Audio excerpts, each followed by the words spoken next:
have examined, what areas they can't examine, etc. As John mentioned, we used a simple grep tool in order to enforce this.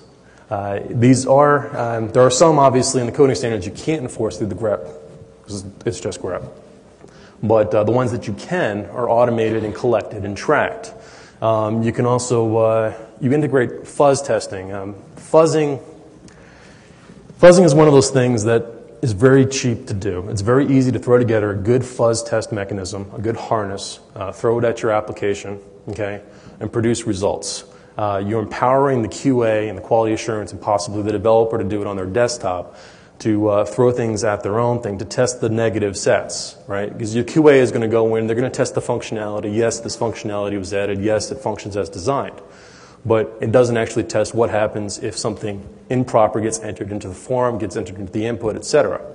That's what fuzzing will provide you, okay? Secure developing frameworks is one of those things that's out there. It's very easy to either build yourself or use already established frameworks that abstract away the unsafe, commonly made mistakes that developers do, okay? And of course, the Secure Programming Cookbook, which is an education filled with recipes of exactly what problems you're trying to solve and what's a good way to solve those, okay? You can also add the -GS for the compiler features, etc. Vulnerability response is another awareness area that most organizations need to be aware of. It's a process that people should be established, clearly communicate within the organization because it does touch all aspects of the organization. Okay? A lot of times there may be times where finders will give you a very limited time in order to investigate the fix, understand what's going on, develop a new problem, a new patch for that fix, QA that patch, try to make sure you're not integrating more problems than you're solving here, push that patch out to the customers and educate the customers. While you're doing all of this, you usually have to touch every other aspect within your company, legal, PR, development, tech support, because customers will call in with questions as to what's going on, what does this mean, where does it do, and am I secure or not, okay? While doing all of this, though, you need to be very prepared for not having a finder play by the rules. There may be an occasional mistake, something may get disclosed, and if one finder finds the problem, another finder may, and not necessarily follow an ethical disclosure. So when you hear about something and you learn about something, always be prepared to go on an instant's notice, and that includes orchestrating everything along very tight-roped with all aspects of the company. Operational security is an awareness that allows people to integrate a tool that examines the setup and the configuration for commonly made mistakes that other people may do or customers may do that open themselves up to security risks. This isn't necessarily something a lot of people do. It's Microsoft does it exactly, and with it comes with a lot of overhead, complications, etc. Organization, privacy of the information being communicated back, exactly how it's operating. Compliance. This best practice is relatively recent. It's been established over the last couple of years. Some of them are laws like SOX and GLBA. Some of them are rules and guidelines and standards that need to be established. Dealing with SOX, SOX was established specifically for not allowing corruption within the companies. Okay, it is very long, very complicated, and you'll hear a lot of security practices talk about we help you be SOX compliant with application security, etc. These are all very, very vague laws, very rules. A lot of times they're very largely irrelevant specifically to the application security field. Okay. However, one that has come up that is new is the PCI standard. And the PCI standard for application security looks like a serious shark, but it's not. All right? If you look at the PCI standard, what does it say exactly, right? It says that the code needs to be analyzed by organizations that specialize in application security, right? What exactly does that mean? Does it mean that my mother can go out and buy a black box testing software like Watchfire, throw it at a website application, and all of a sudden be qualified to test for PCI compliance? Yes, it does. And some vendors do that. Okay, so security metrics. This is an awareness, this is an area that I actually believe is one of the best and the most important. It allows a security organization to actually show a return on investment. Okay, it is, it helps the security organization bypass that geek label that they often get when they go into security meetings. A lot of times you go into development meetings, you're often seen as a hindrance, you're often seen as a bottleneck, you don't want to get anything pushed through, etc. But providing metrics for what you're doing, the organization, and how it's increasing is a very good way to distill any and all of those myths. Okay?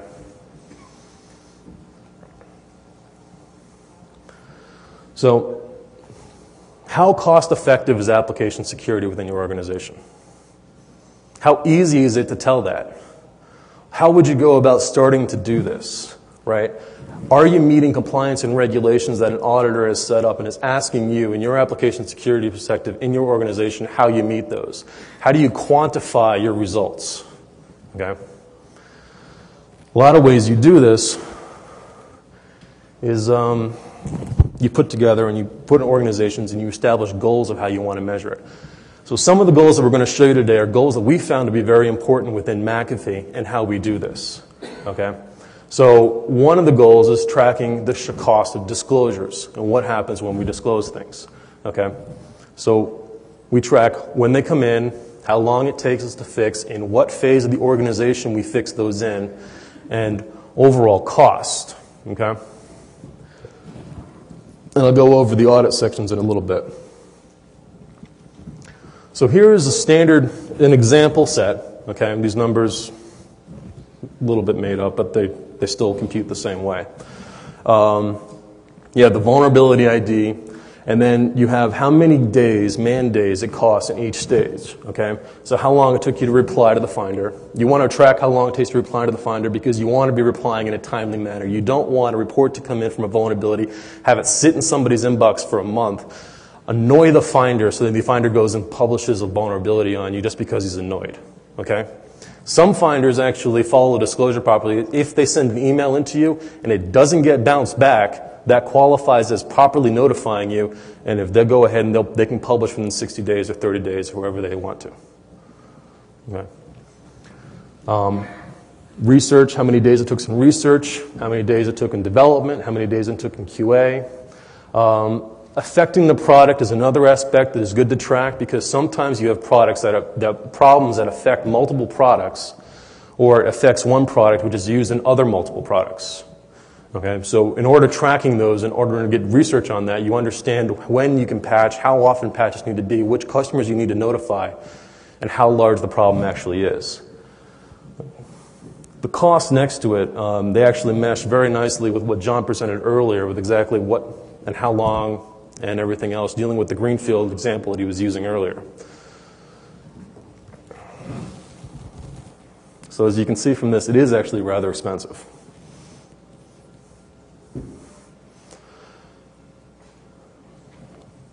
Sorry. Okay. This is an example of what happens when the finders come in and you're tracking it and you already have an auditing process already set up and established. Okay?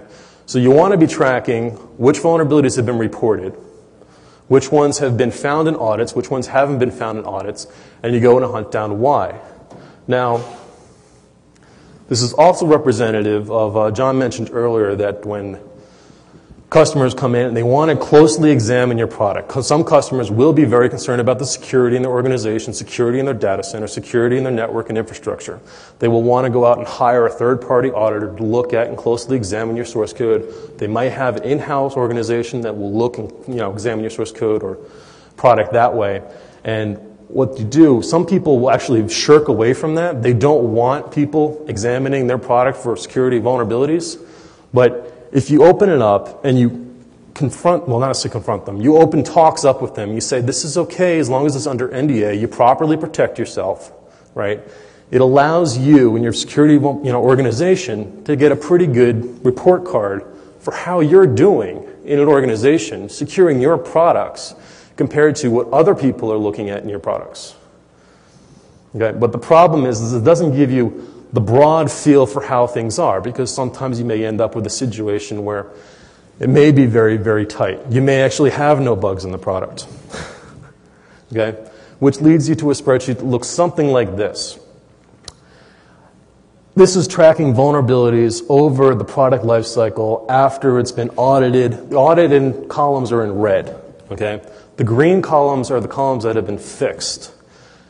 And after that, you have which problems have been lost because of dead code, right? Which audits have been, when you audit, a lot of times when you audit, sometimes you run across dead code, you find a security vulnerability in it, but it doesn't actually get compiled in, or if it is getting compiled in, it doesn't need to be, so that we log that as dead code.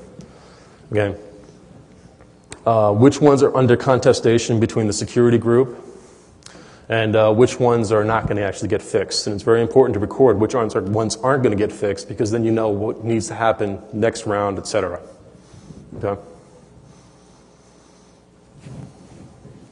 Okay. So, how much are audits costing the organization, right? How are you doing within the organization? Is it cheaper to do it in-house? Is it cheaper to outsource these types of things? Well, here's one slide that'll help you do this. This will give you good information, like how much does it cost you to find every bug, right? This is how we track the auditors. The auditors are on the left: Johnny Appleseed, Peter Pan, and Grover. But what is this really telling you? Right? Which one is the best auditor up there? Seriously. Exactly. Why?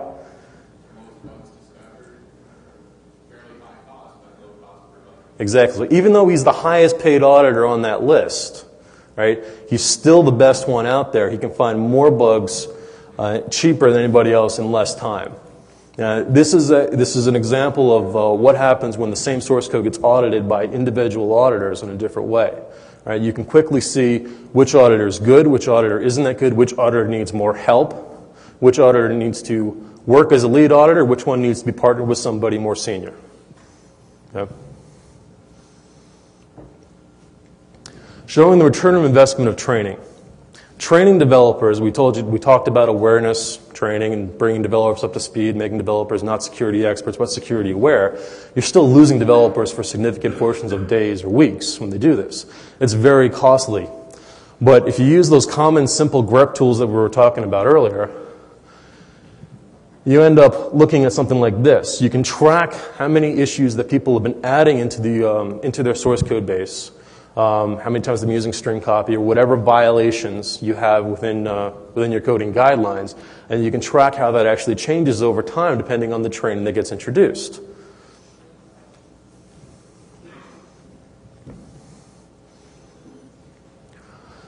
So, overall, right, this is the main goal. The main goal here is to empower you to examine where your costs are and how good you're doing it, right? You can total up the costs of everything that you should be doing. You total up all the costs of the projected issues that may actually be a problem. And you can see if it makes sense for you to institute these types of security awareness or security activities within your organization, right? And don't be ashamed if you come out and you say, well, you know what, it doesn't make a lot of sense for an organization to do this. It's a lot cheaper for us as an organization to be reactive rather than proactively trying to solve these problems. Okay? But if you do happen to make that decision, you're making that decision based off of numbers and evidence that you already have, and it's a conscious choice in order to do this.